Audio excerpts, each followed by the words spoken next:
Hi there, it's Mr. Clark. Welcome to Lesson 8.1.1 on pedal arpeggiating and passing 6/4 chords. Back up a moment. Welcome first to Unit 8, where we are going to finish up our study of diatonic harmony before moving on to chromatic harmony and modulation, all of that business. So we're still generally dealing with chords within the key signature, with a couple exceptions. But we are going to start out by talking about 6/4 chords, or second inversion triads. You may or may not have noticed we've been avoiding them. We've mostly talked about root position or first inversion chords, and the reason for that is that if you recall counterpoint, we define the fourth as the dissonant harmonic interval that needs to resolve down to a third. So the fact that a 6/4 position triad, a second inversion triad, has that fourth above the bass, old white European men weren't happy about. They thought it would need to resolve down. So traditionally, second inversion triads have only been used in very specific circumstances. Depending on the genre you're in, that may or may not be the case, but it's still, I'm pretty sure in most genres, less common than other inversions. So these are the traditional uses of 6/4 chords that we're going to go over in the next couple lessons. And here we go. So in this first lesson, we are going to talk about 3 of the 4 types. The last one is more complicated, so we're going to be looking at arpeggiating, pedal or neighboring, and then passing. I'm not sure why it's a different order in the title. That's just how it goes sometimes. So the arpeggiating 6/4 is the easiest to understand and write. All that you do is you have a harmony and you change the bass so that it's in second inversion. Not a lot that's complicated here. So here we're in F major.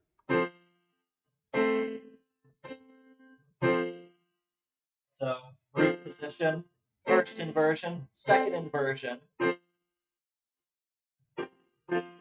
So that's part of America.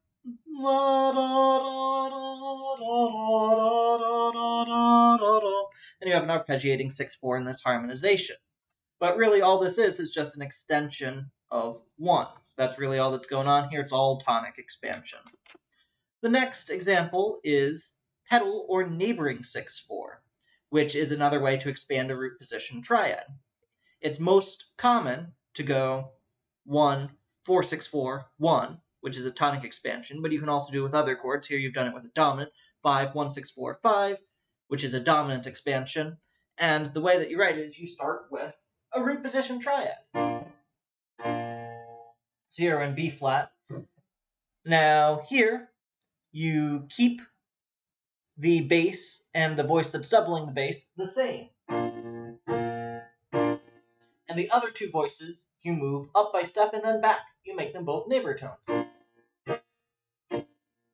Then for dominant, that's exactly the same progression, so that should start on a 5.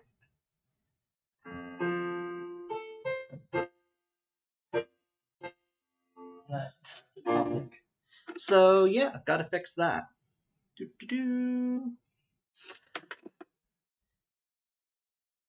Where was I going with that? Yeah, okay. So that's what's going on here. And instead of labeling it with the Roman numerals, sometimes you would also label it as like pedal 6/4 or neighbor 6/4, whichever terminology you prefer, and that can substitute for the Roman numeral, and that's fine. So it doesn't really make a difference which one you use, whether you notate with the Roman numeral or with a passing, but, whichever makes more sense in context. And then the passing 6/4 is great for filling in a gap between root position and first inversion. And that's usually passing 6/4. So in fact, let's go with a neighbor 6/4 for that so we don't get confused. So here we start with root position going to, first inversion. Root position going to first inversion. So in the soprano and bass, you're going to fill in your passing tones and everything. The 5th is going to stay as a common tone, and then the voice that's doubling scale degree 1 is going to move as a neighbor tone to complete the triad. So go ahead and take a look at that. Again, this is just a way to expand that chord going on by filling in passing tones and then completing the triad. You can also use this with a 4 chord, with a 5 chord, with any predominant or dominant chord. So anything that's going on there. All right. Go ahead and practice these, and I'll see you next time.